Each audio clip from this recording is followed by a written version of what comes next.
The Manhattan skyline was a glittering lie outside the floor-to-ceiling windows of the penthouse. Our penthouse. But like Ethel Ventures itself, the billion-dollar company I had built from scratch, the R was a technicality. It was mine. Everything he saw. Everything he touched. Everything he thought he controlled. It was all mine. Marcus, my husband, was standing before the massive wall-mounted mirror, adjusting his $400 Tom Ford tie. He was, I had to admit, a perfect specimen. He radiated success, from his custom-tailored suit to the predatory gleam in his eyes. He was the king I had chosen, the charismatic frontman I had installed upon the throne. The cufflinks, Eliza. He did not ask. He stated. I moved from the shadows of the bedroom, my bare feet silent on the cold marble floor. I held out the velvet box. Inside, a pair of subtle white gold Cartier knots lay nestled. They were elegant, understated, and worth more than most people's cars. He glanced at them, and his lip curled in that tiny, almost imperceptible way I had come to despise. No, he said, his voice flat. Not those. Get me the gold-plated ones. The ones I wore at the Davos summit.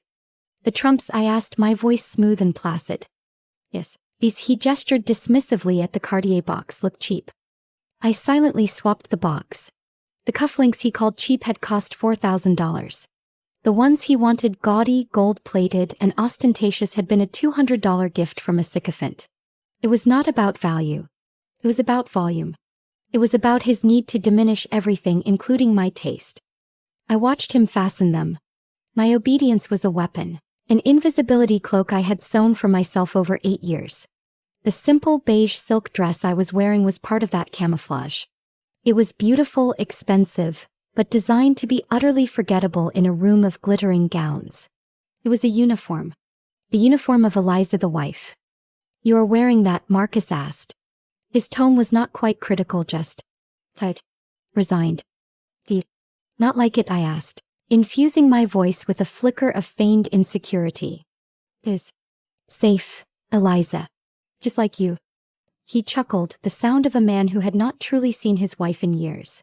A man who, after 8 years of marriage, still thought his wife was a pretty, moderately intelligent, and completely unambitious woman. It was his greatest failing. And my greatest advantage. But it is fine, he added, patting the air near my shoulder, careful not to wrinkle his suit. Do not worry, you just need to stand by me and smile. Proud. I smiled. The one I had practiced. It was the perfect mask, empty, supportive, and adoring. Of course, Marcus. I am so proud. Executive of the Year. It is incredible. Car's waiting, hurry up, babe, he called out, already striding from the room, leaving the scent of his expensive, sterile cologne in his wake.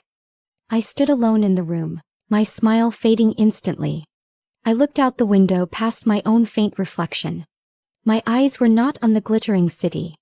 They were locked on a single gleaming skyscraper that pierced the night, taller and brighter than the rest. The Eiffel Tower. My company. My legacy. It is incredible, I whispered again to the empty room, my voice flat and cold. And I am about to take it back. The Ethel Ventures annual gala at the plaza was a magnificent, suffocating piece of theater. The cavernous ballroom was drowning in champagne, orchids, and the murmur of false laughter. I could smell the combined scent of 1,000 different perfumes and, beneath it all, the metallic tang of ambition. Marcus was the center of this universe.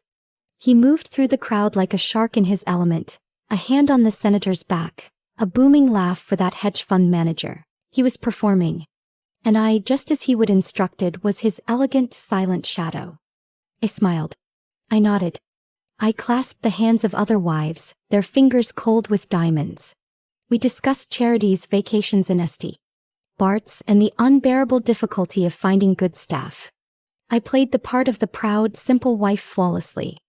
Risky strategy, Marcus, 3 quarterly losses in a row. An analyst from a rival firm slapped him on the back, his voice thick with bourbon. You got balls of steel, my friend.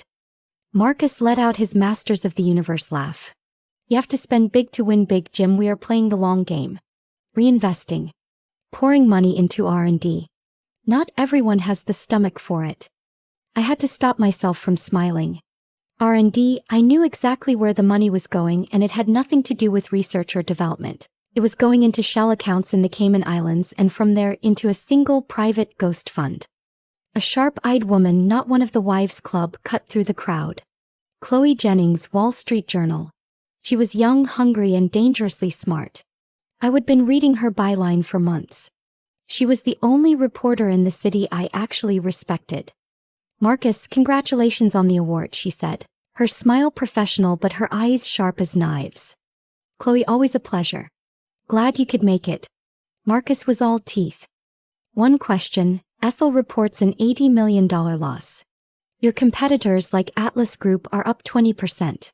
That is not a disconnect, Marcus, that is a chasm. The street's getting nervous." Marcus's smile tightened for a millisecond.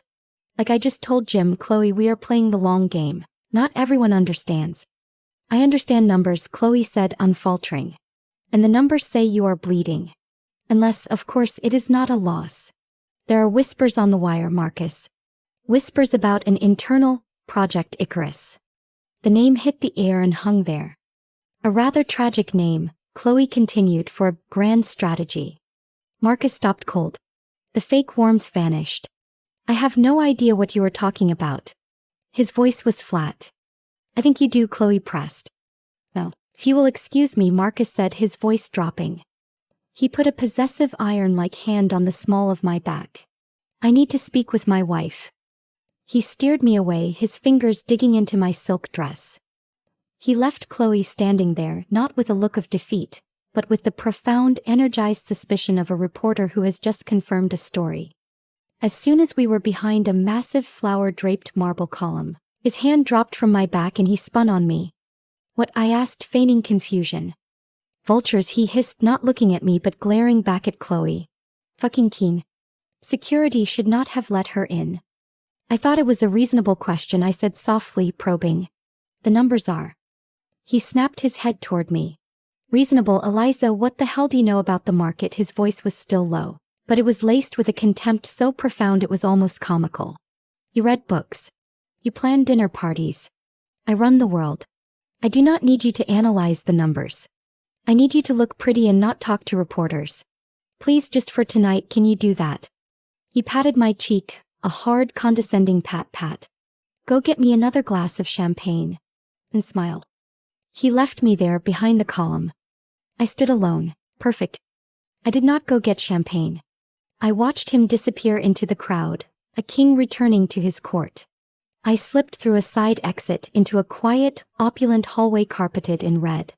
When I was sure no one was watching, I did not pull out the new iPhone 14 Marcus had bought me. I pulled from my clutch an old, untraceable Nokia burner phone. The monochrome screen lit up. One new text from a blocked number. It was Ben. Ben Kaler. My head of cybersecurity. A reclusive, anxious, brilliant man. My first hire 10 years ago. The only person on Earth who knew the face of Phoenix. "Tech, she is here. Chloe. Be careful. Shaw's security is lazy. IP Lounge East Wing. Doors ajar. They are in there. Listening." My fingers were cold as I typed back. "Eliza, text no. I am listening." I put the phone away. I walked toward the East Wing VIP lounge, just another lost guest. I saw it, the heavy oak door cracked open just 2 inches. I stood pressed into the shadows of a nearby alcove, hidden completely by a bronze Roman statue. I heard the clink of ice, laughter, and voices. First, David Shaw, the CFO, a weak, nervous man. "Still too risky, Marcus. What if she finds out? What if Phoenix reacts?" And then my husband's voice, arrogant and smug, dripping with disdain. "Phoenix is a ghost, David." Through the crack, I saw him swirl his whiskey. "An email address, a myth. The recluse has not shown her face in 10 years. She is an outdated legend. She does not even know what we are doing." "I do, Marcus.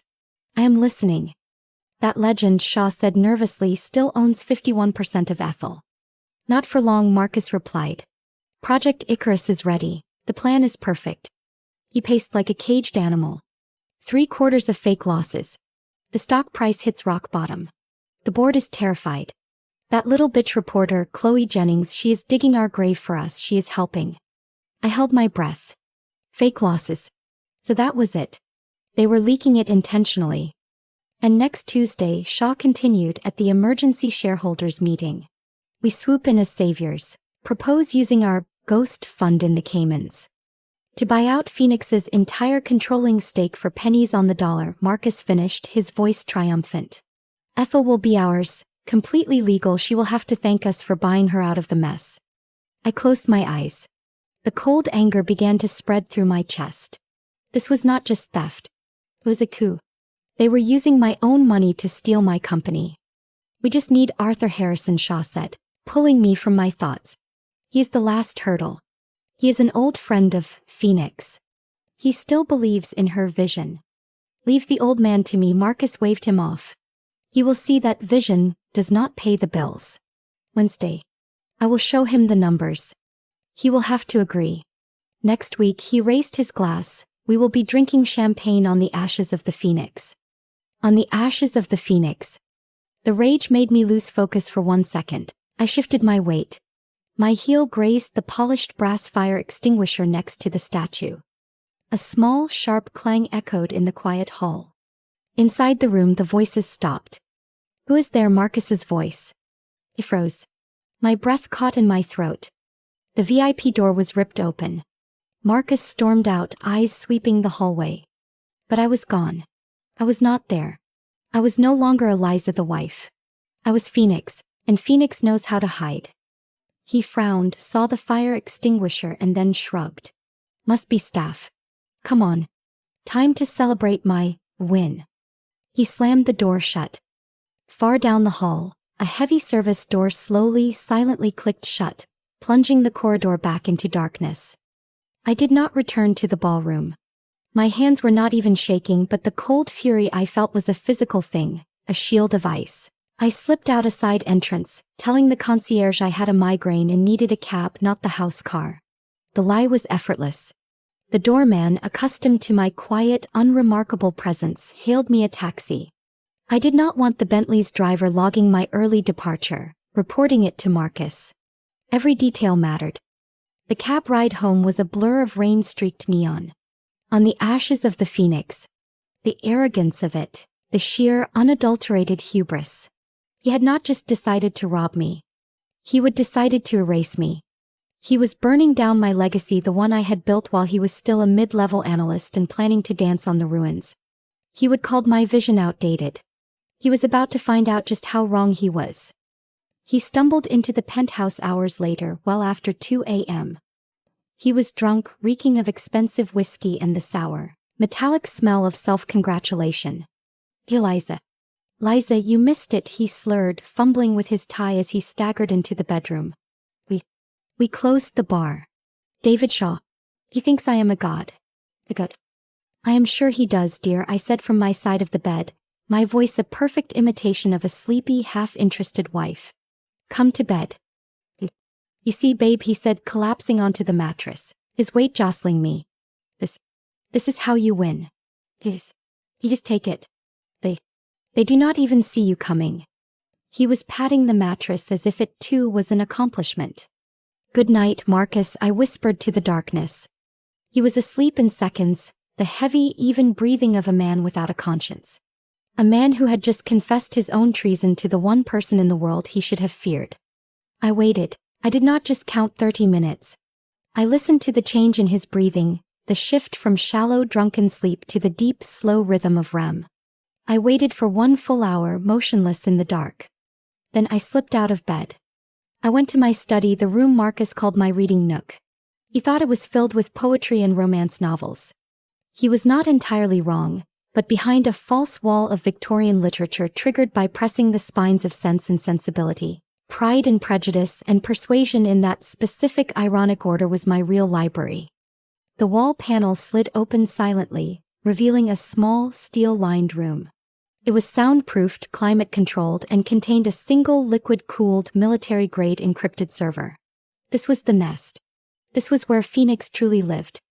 I sat at the terminal. My screen did not show the fake, bleeding red numbers Marcus was feeding the board. My screen showed the truth. Marcus's reported losses 3/4, $80 million. Ethel's actual, diverted profits 3/4, plus $450 million. The sheer audacity was breathtaking. He was not just stealing. He was systematically destroying my company's public reputation to cover his tracks. He was burning down the house to rob the safe. I opened an encrypted channel to Ben Kaler, my head of cybersecurity. He was a reclusive, brilliant man with a crippling anxiety disorder and an unwavering loyalty to me. I would found him 10 years ago in a university coding competition and had been his anonymous sponsor ever since.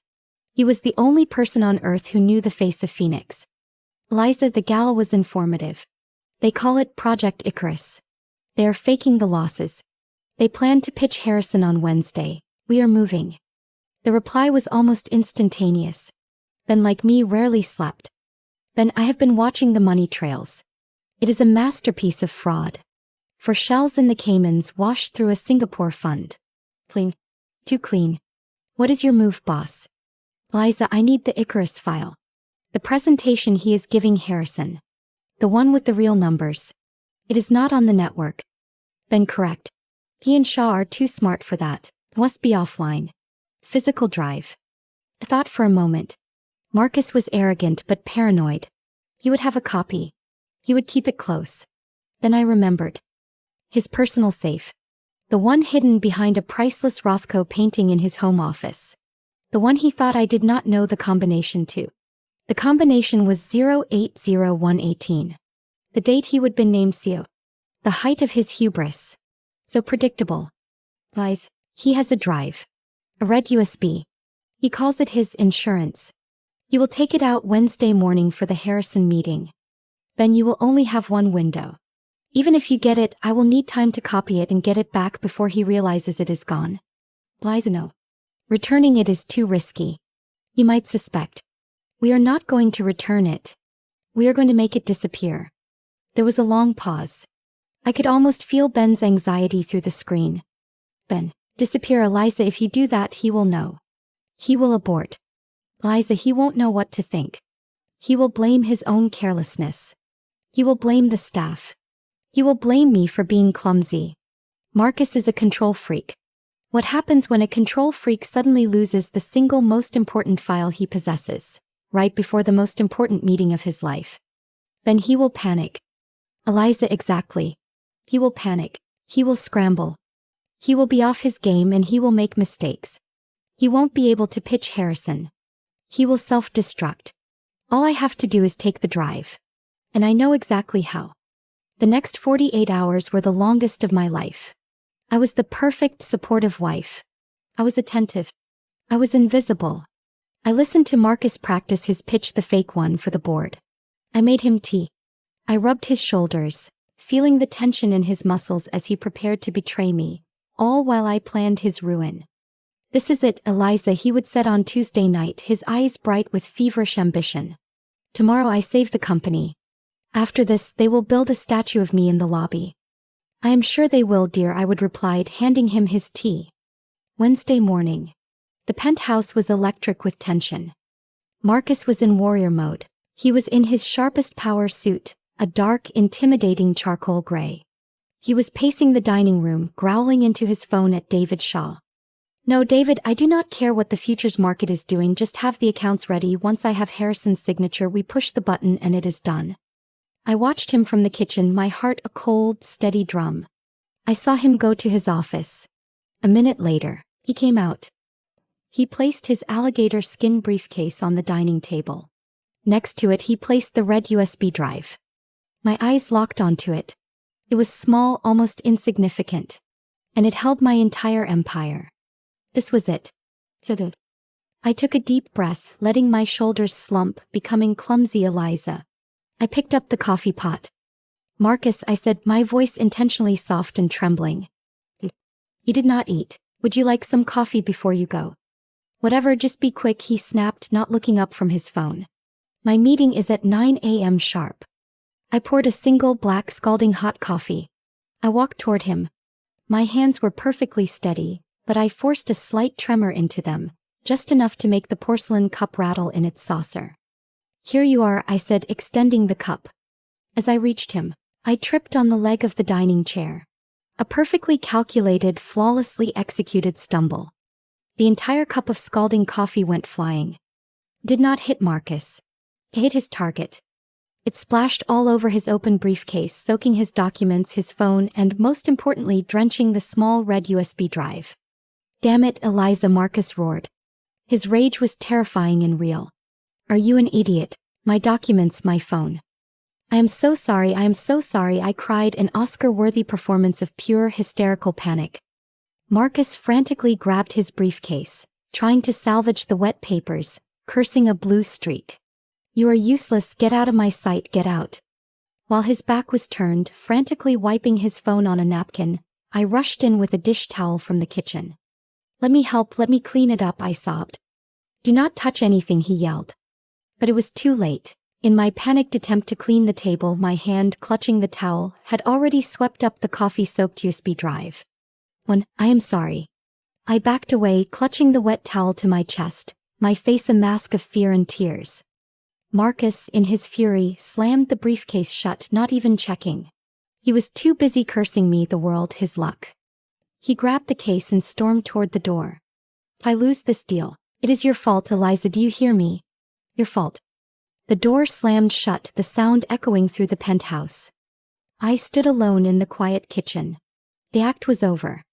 I slowly uncurled the wet towel in my hand. The red USB drive sat in my palm. I looked at the door my husband had just stormed through. "No, Marcus," I whispered to the empty room. "It is not my fault. It is my design." The slam of the penthouse door echoed with a satisfying finality. I stood in the silence for a full minute, allowing the clumsy Eliza persona to dissolve. The feigned terror evaporated, replaced by a cold, sharp focus. I looked down at the red drive in my palm. It was still warm, dripping with coffee. I did not waste a second. I walked calmly to my study, the reading nook, and locked the door. The false wall slid open and I stepped into my sanctuary. I plugged the drive into a receiving port. A cleaning protocol initiated, drying and sterilizing the drive's contacts before injecting it into my secure server. Ben was waiting, his digital presence a simple green blinking cursor in our encrypted chat. "Liza, I have it. It is uploading now." "Ben, uploading." "Amen." "My God, Eliza. He is insane. It is all here. The real P&L statements. The offshore fund transfers. The real profit margins. And a digital signature key. It is the key to the Cayman accounts." "Liza, I thought as much. He would not just be pitching Harrison. He would be ready to execute the transfer the moment he got the signature. Then without this key he is locked out. He can't move the money. What do I do with this? Do I leak it?" "Liza, no. Not yet. Leaking it now creates chaos, a media storm. I do not want chaos. I want control. This evidence is not our first weapon. It is our final one. For now, I just want him to panic." "What is his status?" Ben, my digital eyes and ears, had full access to Eiffel Tower's security feed, a backdoor I had programmed into the system's source code 10 years ago. "Ben, 8:45 am. He just arrived at Eiffel Tower. He looks angry. 50 am. He is not in the executive elevator. He is in the freight elevator, heading to the sub-basement. 8:51 am. He is going to the server room." I smiled. Predictable. He thinks he lost the drive or that I destroyed it. He is going for his backup. Third-person interlude, Marcus's panic. The freight elevator doors opened into the cold, humming server room. The air was chilled to 18 degrees Celsius. Marcus, his suit still smelling faintly of coffee, stormed in. The junior at tech on duty, a kid named Leo, jumped. "Mr. Vance, sir, you are not authorized to be in the..." "Get out," Marcus roared. He shoved the terrified tech aside and stormed to the private server cage marked CO offline backup. This was his vault. He typed in his code.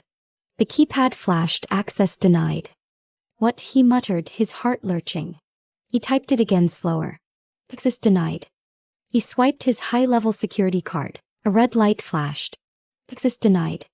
Card deactivated." Oh no. He pounded his fist on the metal cage. He did not know that I, as Phoenix, had a higher clearance than CO. I had not just built the house. I would build the locks. Ben, acting on my orders, had revoked Marcus's sub-level access the moment his car entered the garage. The king was locked out of his own vault.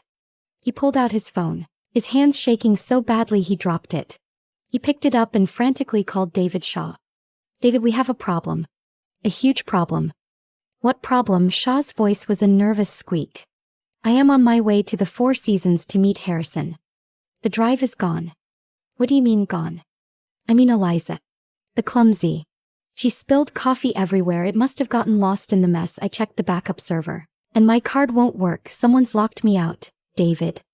There was a terrible silence on the line. "Calm down, Marcus," Shaw said, his voice high with panic. "You have the presentation memorized, right? Just pitch him without the drive. We can say there is a technical glitch." "It is not the presentation, you idiot," Marcus whispered, frantic, wiping sweat from his forehead. "It is the signature key, the digital key to the Cayman Fund. Without that drive, we can't move the money, we can't execute the buyout, the entire deal is dead." Back to Eliza's perspective. I watched the transcript of their call scroll across my screen. Ben was monitoring all of it. Ben, he is in a full-blown panic. He knows he can't access the funds. He is telling Shaw to stall Harrison. 8:58 am. He is in the elevator. Going up. He is heading to the meeting. Eliza, good.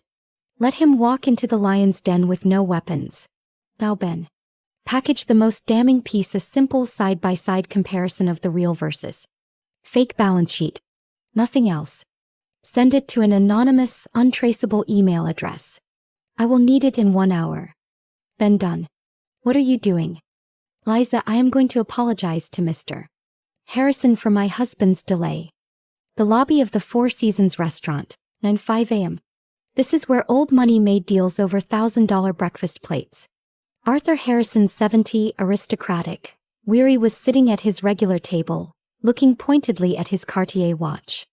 He was nursing an espresso. He looked impatient. Marcus was nowhere to be seen. I walked in. I had not changed. I was still wearing the safe beige dress from the gala, the one Marcus hated. I looked exactly like the helpless, out-of-place wife. I had even dabbed a little water under my eyes to make it look like I would been crying. "Mr. Harrison," I said, my voice soft and trembling. Arthur looked up, surprised and then deeply annoyed. "Miss Vance, I am expecting your husband." "When I know." "I am so sorry to bother you," I said, twisting my hands together in a perfect picture of spousal anxiety. "It is just Marcus. He is not well." "Not well?" Harrison frowned, his annoyance shifting to concern. "He has been under so much stress. These terrible losses at Ethel. It is tearing him apart." I leaned in as if sharing a terrible confidential secret. "He did not want me to come. He will kill me if he knows I am here. But he has been acting so erratically. He is obsessed with this Icarus project." Harrison's eyes narrowed. I knew he was remembering our hypothetical conversation at the golf course. "He thinks it is the only way to save the company," I continued, letting a tear, glycerin-induced but effective, well up in my eye.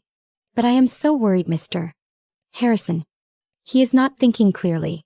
He is trying to push this deal through so fast, and the numbers, they just do not seem to add up." "What do you mean, do not add up?" Harrison asked, his voice sharp. "When I probably should not." I looked around nervously. "I am just a simple homemaker, I do not understand these things. But last night he was practicing his presentation and I saw this." I pulled out my own phone, my wife's phone, the public one. I opened an email from an anonymous address, the one Ben had sent me just 20 minutes ago. I took a picture of his screen. I lied beautifully. "It is probably nothing, but does this look right to you?" I showed him the phone. On the screen was a simple, brutal side-by-side comparison. Metric reported fake, internal real. Q3 profit $80 million plus $450 million. Assets $4.2 billion, depreciated $5.1 billion actual. Arthur Harrison stopped breathing. He did not look at me. He stared at the numbers. The blood drained from his face, then returned in a furious, crimson rush. He, an old-school titan of industry, had just been played for a fool. "Miss Vance," he said, his voice dangerously quiet. Did you know what this was when you photographed it?" I looked at him, my eyes wide with practiced innocence. I saw a plus sign where he kept saying there was a minus. Thought it was a typo. Is it bad? At that exact moment, the doors to the restaurant burst open. Marcus ran in. His hair was a mess, his face was pale with sweat. He looked like a man who had just run 10 blocks. Arthur, I am so sorry. A security emergency at the office, a server crash. It is a nightmare. He saw me. His face contorted with a rage so profound it was almost primal. What the hell are you doing here? Arthur Harrison slowly, deliberately, folded his napkin and placed it on the table. He stood up. He was a tall man and he seemed to tower over Marcus. She was just showing me, Arthur said, his voice like ice, the typo. Marcus froze. What typo? The $530 million typo, Marcus. Arthur picked up his coat. You are an arrogant, foolish criminal boy. He tried to con me. He tried to destroy Ethel. Arthur, listen to me, she does not know what she is talking about. She is a housewife, she is confused. And you, Arthur said, ignoring him and looking directly at me, are a far more interesting woman than I realized, Mrs. Vance. He threw $100 bill on the table for the coffee. The meeting is over, Harrison said to Marcus. And so are you. I am calling an emergency board meeting for 10 a.m. tomorrow. We are voting you out. And then I am calling the SEC. Marcus watched him walk away, his mouth open, his entire world collapsing. He then turned to me, his eyes no longer angry but filled with a terrifying, cold realization. He finally saw me. He whispered. This was not an accident. The coffee. I stopped playing. The trembling stopped. The tears vanished. My posture straightened. I looked him straight in the eye, my voice as calm and clear as glass. I do not know what you are talking about, Marcus. I just came to apologize for your security emergency. I turned and walked out of the restaurant, leaving him standing alone in the ruins of his grand design. I walked out of the Four Seasons into the bright morning light of 9:30 a.m., and for the first time in 8 years I felt like I could breathe. The heavy cloak of Eliza the wife had fallen away, left in a puddle on the restaurant floor with Marcus's shattered pride. I did not run. I did not hide. I took a taxi, not the house car, back to the penthouse. My penthouse. I went straight to my study, locked the door and opened the channel to Ben. Ben encrypted chat. He is still at the restaurant. Not moving. Sitting. Staring at the wall. Harrison is on a warpath. He is already on a 3-way call with the board's legal counsel and his personal lawyer. He is officially called the emergency meeting. Tomorrow 10 a.m. Shaw is a mess. He is shredding documents. Literally. I can hear the shredder through his office mic. Eliza encrypted chat. Let him. The real evidence is digital and we have it. Then it is time. Lock David Shaw out of the Cayman accounts. Use my Phoenix level credentials, the ones that override the CO. Freeze everything. Ben encrypted chat. Freezing. No. Done. He is trapped. They are both trapped. Eliza encrypted chat. Now we wait. I sat there for hours, methodically directing my personal legal team via secure channels. We prepared the injunctions, the asset freeze motions, and the criminal referrals. I was dismantling Marcus's entire illicit network before he had even figured out how to pay for his coffee. He did not come home for hours. When he finally walked in, the sun was low in the sky, casting long shadows across the marble foyer. The arrogance was gone. The fury was gone. All that remained was a hollow, terrifying quiet. He did not yell. He did not accuse. He just stared at me. I was in the living room, calmly reading a book, The Art of War. Who are you? He asked, his voice barely a whisper. He was still in his suit, but it was rumpled. He looked like a man who had aged a decade in one day. I am your wife, Marcus, I said, not looking up from my book. No, he said, taking a step toward me. My wife is simple. My wife is. She makes lists for grocery shopping and worries about flower arrangements. He is not. This. Maybe you just never looked closely enough, I said, finally closing the book and placing it on the table. That reporter. Chloe Jennings. She has been calling me all afternoon, he said, his eyes narrowing. She is asking about me. About Harrison. About you. How did she know? How did you know about Harrison? What did you do, Eliza? I did what you taught me to do, Marcus, I said, standing up. I played the long game. He lunged. It was not a hit but a desperate grab. His hands closed around my wrists, his grip like iron. This is my company, my life. You think you can just burn it all down out of what? Spite. It is not your company, I said, my voice dropping to a cold, hard level he had never heard. I did not struggle. I did not even flinch. And you are the one who handed me the match. Let go of me. Or what? He sneered, his face inches from mine. You will call the police, tell them I am. What, being mean to you? No, I said. I won't have to. My wife's phone rang, the one Marcus knew about, sitting on the coffee table. I glanced at the caller ID. Chloe Jennings. Marcus saw it. A flicker of sheer panic crossed his face. He let go of my wrist. He thought I was allied with the press. I calmly picked up the phone and put it on speaker. Miss Vance, Eliza. Chloe's voice was fast and sharp. I just got off the phone with Arthur Harrison's office. He has called an emergency meeting to oust your husband. My source says Marcus was caught in a massive fraud scheme. Is that true? What is your comment? Marcus was shaking his head, his eyes wide, begging me silently. Deny it. Lie for me. Save me. Chloe, I said, my voice full of practiced, wifely concern. When I can't talk right now. My husband and I. It is a very difficult time. I have always supported him. I do not know anything about fraud. I hung up. Marcus stared at me, completely bewildered. I had just protected him. He started, a desperate, pathetic hope in his voice.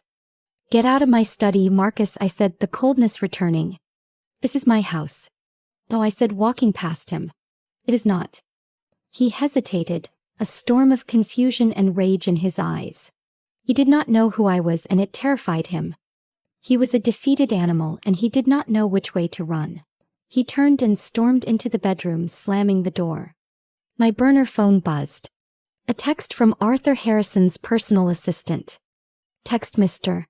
Harrison requests an immediate private meeting. His home. PM. He says it is urgent. Arthur Harrison's townhouse on the Upper East Side was old money personified, dark wood, leather-bound books, and the smell of brandy. He greeted me at the door himself, his eyes no longer annoyed, but sharp with a deep newfound respect. Miss Vance, he said, skipping all pleasantries. Please, a drink. Oh, thank you, Arthur. What is on your mind? We sat in his library. I won't waste your time, he said. You saved me today. You saved my reputation, and you may have saved the company. You are clearly a brilliant woman, operating from the most difficult position imaginable, from behind enemy lines. I did what I thought was right, I said. Indeed. He took a sip of his brandy. Tomorrow's meeting is a formality. Marcus is finished. Shaw is finished. The board will vote them out unanimously. The question is, what happens next? He leaned forward. The company is vulnerable. The press will have a field day with this CEO ousted by housewife. It is a mess. We need stability. We need a new face immediately. I want your support, Mrs. Vance. I have a candidate in mind. A steady hand to guide us through the storm. He was testing me. He still thought I was just the brilliant wife who had uncovered a plot. He had no idea. Who is your candidate? I asked. Paul Marin, he said. Head of our London office. A good man. Solid. Unimaginative but safe. Paul Marin. Yes, man. He would turn my company, my Ethel, into a boring, predictable bank. He is a fine choice, I said evenly. But I believe there is another option. What if the Phoenix returned? I asked, my voice casual. Arthur choked on his brandy. He coughed, his eyes wide. What are you talking about? Phoenix is a myth, a recluse who? A recluse, I finished, who founded Ethel Ventures in her dorm room with nothing but a server and an idea. A recluse who built a billion-dollar empire before she turned 30. A recluse who foolishly trusted the wrong man to run it. Because she wanted, for just a moment, to have a normal life. I leaned forward into the lamplight, letting him see my face, really see it for the first time. It is nice to finally meet you in person, Arthur. He stared at me. The brandy glass fell from his hand, shattering on the antique Persian rug. He did not even notice. My God, he whispered. Was you all this time? All this time, I confirmed. He began to laugh, a slow, deep, astonished laugh. He called you a housewife. I said, mistaken. So tomorrow, he said, his eyes gleaming with a newfound, fierce excitement, Paul Marin is not our candidate.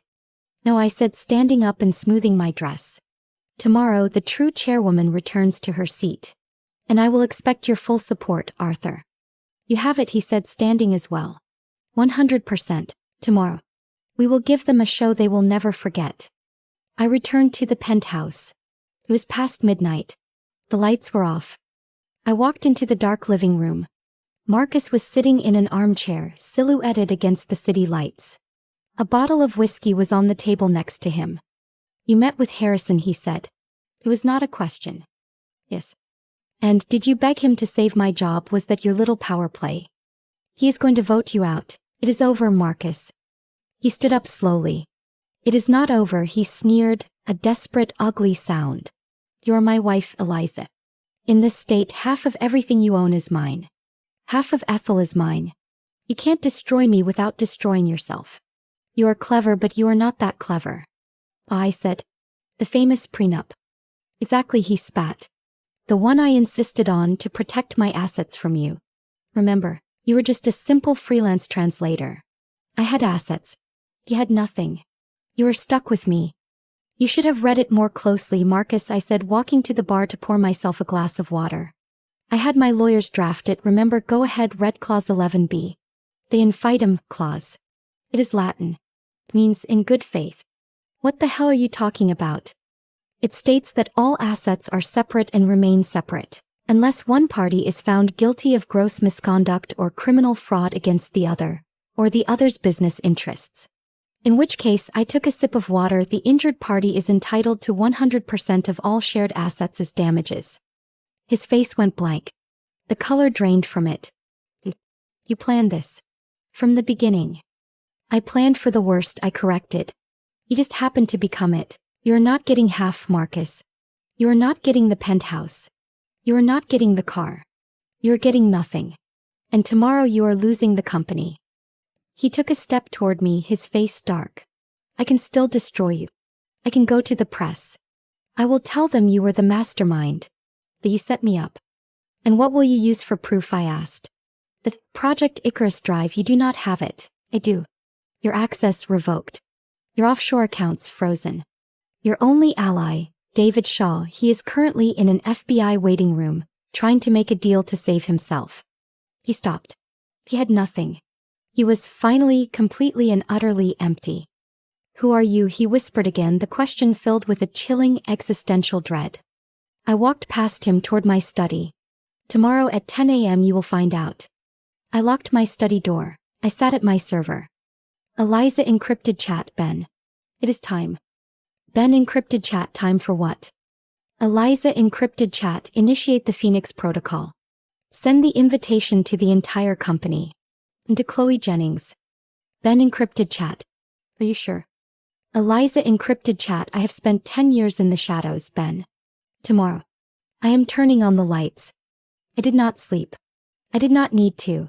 Adrenaline, coupled with a decade of suppressed purpose, was a far more potent stimulant than caffeine. I spent the night in my study on secure video lines with Ben and my legal team in London and New York, meticulously orchestrating the final moves. We were not just planning to remove him. We were planning to excise him, cutting out every tendril of his network, every backdoor deal, every planted employee. When dawn broke, painting the city in hues of gray and bruised purple, the penthouse was silent. I walked into the master bedroom. Marcus was gone. His closets were empty. His watch box was gone. Sometime in the small dark hours while I was planning his corporate execution, he had packed a single bag and fled. It was a coward's exit. A part of me, the part that had craved the final face-to-face confrontation, was disappointed. I had hoped to see his face when the final curtain fell. But it did not matter. He could run, but he could not hide. At 8:00 a.m. I dressed. I stood before my wardrobe, a sea of safe beige, gray, and cream. I pushed them all aside. I reached into the back to a garment bag I had not touched in years. I did not choose a dress. I wore a custom-tailored suit of steel gray Armani. It was severe, powerful, and fit me like armor. I pulled my hair back into a tight, commanding bun that left no room for softness. I did not wear the wife jewelry. I wore a single sharp platinum watch. As a final touch, I put on the Cartier cufflinks Marcus had dismissed as cheap. At 9:15 a.m. I walked into the lobby of Eiffel Tower. The morning rush was in full swing. The head of security, a man who had politely called me Mrs. Vance for 8 years, moved to intercept me. Miss Vance, good morning. I am sorry, you do not have an appointment, and the 80th floor is locked down for an emergency meeting. It is all right, Tom. Ben Kaler stepped out from behind a pillar. He was wearing a new suit, his hair was actually combed, and he stood taller than I would ever seen him. He swiped a black high-level key card. He is with me. We are initiating the Phoenix Protocol. The guard, Tom, looked completely baffled. What, sir? She is on the access list, Ben said firmly. The light on the turnstile flashed a deep, authoritative green. Have a good day, Tom. We rode the private executive elevator up. This was the elevator Marcus had always used, the one with the private key access. He is here, Ben said quietly, handing me a small, discreet earpiece. He must have come in through the garage. Shaw is already in the boardroom with his lawyer. Looks like he has not slept in a week. And Arthur Harrison invited Chloe Jennings. She is in the room as a special observer. He is giving you the stage, Eliza. Good, I said as the elevator doors slid open. Let the world see. The boardroom on the 80th floor was magnificent, a glass box overlooking Central Park, but today the air was thick with tension. The entire board was present, 12 men and women looking grim and anxious. At one end of the long mahogany table, David Shaw sat, gray and trembling, flanked by a high-priced lawyer. At the other end, looking defiant, haggard but still fighting, was Marcus.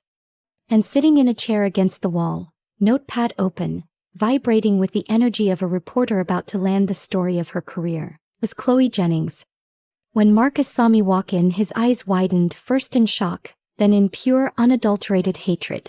He had thought I was the weapon, but he had not expected me to be the one to pull the trigger in person. What is she doing here? He snarled, jumping to his feet. She is here at my invitation, Arthur Harrison said, his voice booming from the head of the table. Sit down, Marcus. This is a farce, Marcus yelled. This is an emergency meeting, not a circus. You have no proof. You have the ramblings of a disgruntled housewife. He pointed a shaking finger at me. She does not know what she is talking about, he spat, his eyes wild. She is unstable, she is vindictive, this is a personal vendetta. A lover's quarrel, she is escalated into a corporate coup. Tell them, Eliza, tell them this is just a game you are playing because you are angry. Is that so, Marcus? I asked. My voice, quiet but amplified by the room's perfect acoustics, cut through his tirade.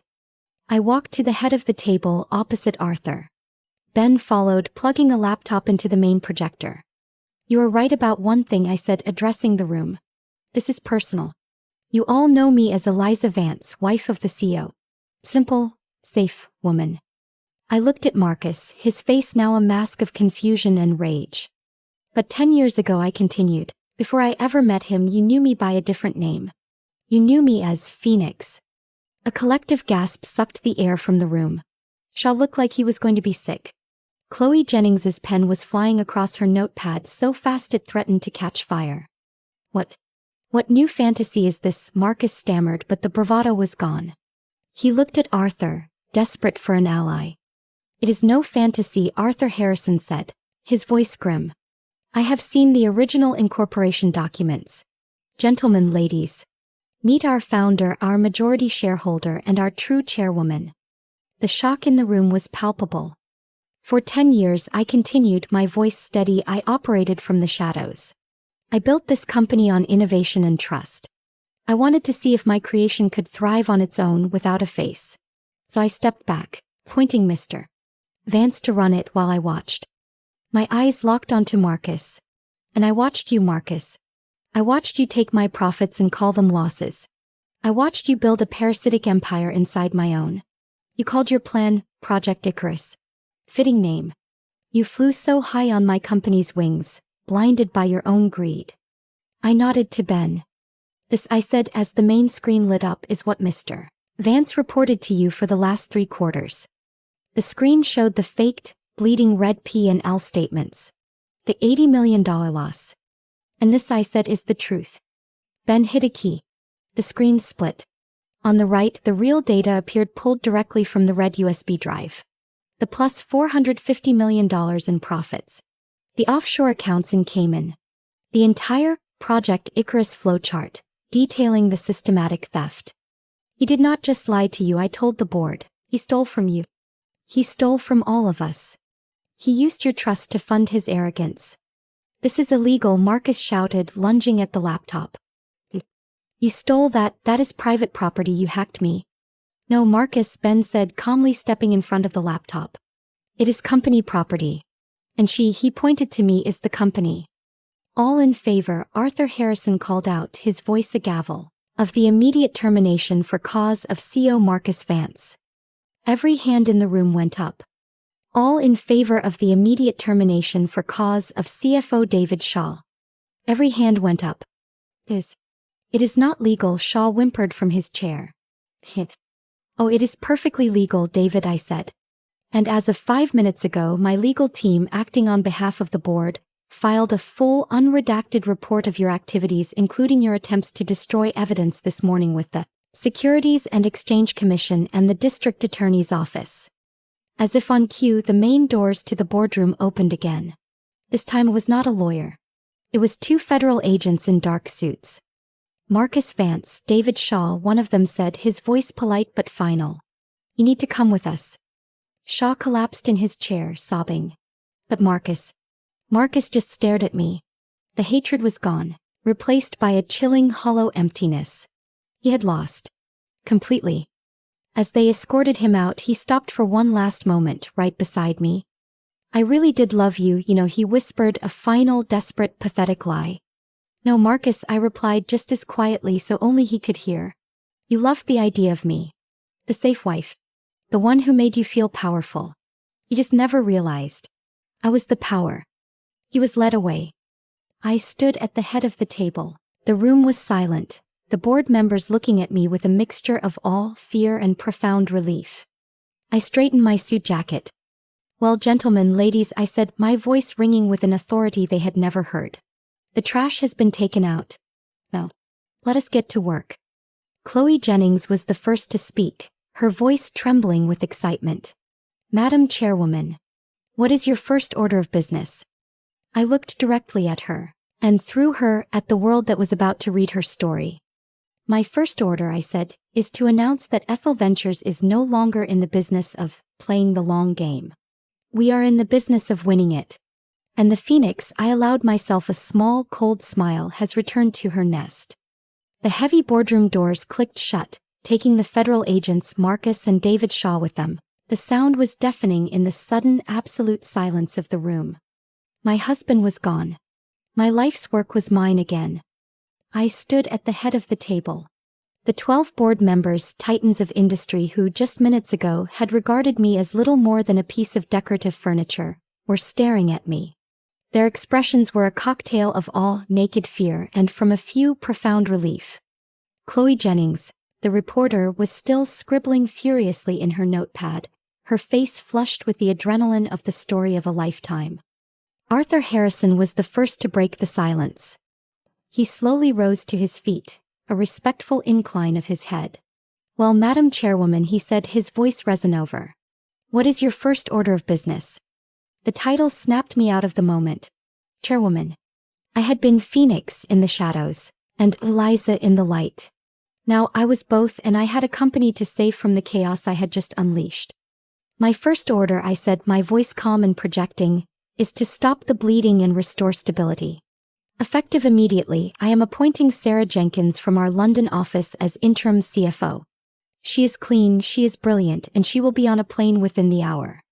I turned to Ben, who was quietly packing up the laptop.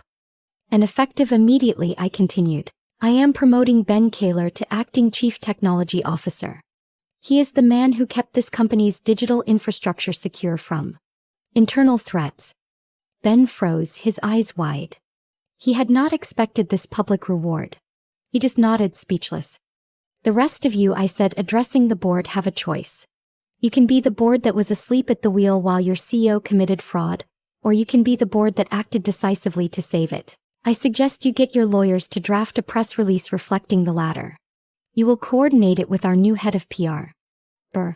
Head of PR quit last week, one board member stammered. I know, I said. That is why I am giving an exclusive. I turned and looked directly at Chloe Jennings. Chloe's head snapped up. Miss Jennings, I said. You have your story. But the real story is not the one you are about to write. The real story is what happens next. I am listening, she said. The narrative you are holding is wife takes down corrupt CEO. It is dramatic, but it is not the truth, and it is not the story I will allow to define this company. The truth is that Phoenix, the founder of Ethel Ventures, has returned to her seat to remove a cancer that was killing her creation. I walked over to her. You get the exclusive, a one-on-one in 1 hour. But you will tell the right story. You will tell the story of a company that is not broken but stronger. Not a victim but a survivor. You will frame this as a reclamation, not a collapse. Do we have an understanding? Chloe looked from me to Arthur, who simply smiled. Yes, Madam Chairwoman, she said. We have an understanding. Good. Now, I said, turning back to the room. If you will excuse me, I have an all-hands meeting to call. Ben with me. I walked out of the boardroom, Ben at my side. The 80th floor executive wing was in chaos. Whispers, open-mouthed stares, people huddled around computer screens. The news was spreading. Ben, I said as we strode toward the elevator. What is the chatter? They are terrified, Ben said, keeping pace. The Phoenix Protocol email you had me send just told them the CEO and CFO were removed by the founder. Now they have seen them walked out by feds. They think the company is imploding. They think their jobs are gone. Good. Fear is a motivator. Let us channel it. We rode the elevator down to the 50th floor, the main trading and operations level. The moment the doors opened, a wave of silence rolled across the massive open-plan office. Hundreds of faces turned to look at me, this strange woman they only knew as Mrs. Vance. I walked directly to the central podium, the one Marcus used for his self-congratulatory quarterly addresses. I picked up the microphone. The feedback shrieked for a second, then settled. Good morning, I said. My voice echoed across the entire floor. My name is Eliza Vance. Though most of you know me by another name, Phoenix. The reaction was electric. A wave of gasps and frantic whispers. The myth was real. For the past 10 years, I have been your silent partner. Today I am silent no longer. You have all just seen Mr. Vance and Mr. Shaw escorted from the building. I will not lie to you, they were arrested for criminal fraud and for stealing from this company, from our company. The fear in the room was palpable. You have been told that this company is failing, I continued. You have been told we are bleeding money. You have been told to cut back, to fear for your jobs. You have been lied to. I pointed to the main stock ticker screen. Ben, put up the real numbers. Ben plugged his drive into the main console. The faked red trending loss charts vanished. They were replaced by the real data. The plus $450 million in profits. The massive untouched cash reserves. The entire office gasped. Ethel Ventures is not failing, I declared, my voice ringing with an authority I had kept hidden for a decade. This company is stronger than it has ever been. But it has been infected by a culture of arrogance, greed, and fear, starting at the very top. I looked out at their faces. That age is over. Effective immediately, all R&D projects are fully funded. All bonus suspensions are lifted. The age of innovation is back. We are not here to play the long game. We are here to win. Now please get back to work. For a second there was silence. Then one person at the back started to clap. Then another. Within 10 seconds, the entire floor was erupting in applause, not just of support, but of pure, unadulterated relief. I spent the rest of the day in a whirlwind. The one-on-one with Chloe was surgical. I controlled the narrative completely. I met with the legal team. I met with the terrified VPS who were left. I did not hear from Marcus. But Ben forwarded me a report. After being processed, Marcus had made his one phone call. It was not to me. It was not to a lawyer. It was to his father. He was asking for bail money. I also saw the legal prelim. The infidem clause was ironclad. David Shaw was already in a room with the district attorney, singing like a canary to save himself. Marcus was completely, totally ruined. I finally returned to the penthouse at 2 a.m. It was empty. The silence was absolute. I walked into the master bedroom. His closets were empty. His watch box was gone. His cologne was gone. Sometime between that morning's confrontation and his arrest, he had fled. He must have been arrested at his lawyer's office or perhaps at the airport. Did not matter. He was gone. I stood in the center of the vast, quiet apartment. The mask of Eliza the wife was gone. The fury of Phoenix had subsided. I was just... For the first time in my life, I was not sure who that was. I walked into my study, the real one. The red USB drive was sitting on the server console, right where I would left it. The tiny piece of plastic that had detonated my life. I looked at it. Then I looked at my screen at the real Ethel financials, now restored and under my sole command. I picked up the red drive. I did not save it as a trophy. I did not destroy it. I simply dropped it into a drawer. It was just a key and its door was already open. I sat at my terminal, my fingers hovering over the keys. The work of rebuilding was immense. It was terrifying. And I had never felt so ready. I typed a single command. Initiate restructuring protocol. The work began.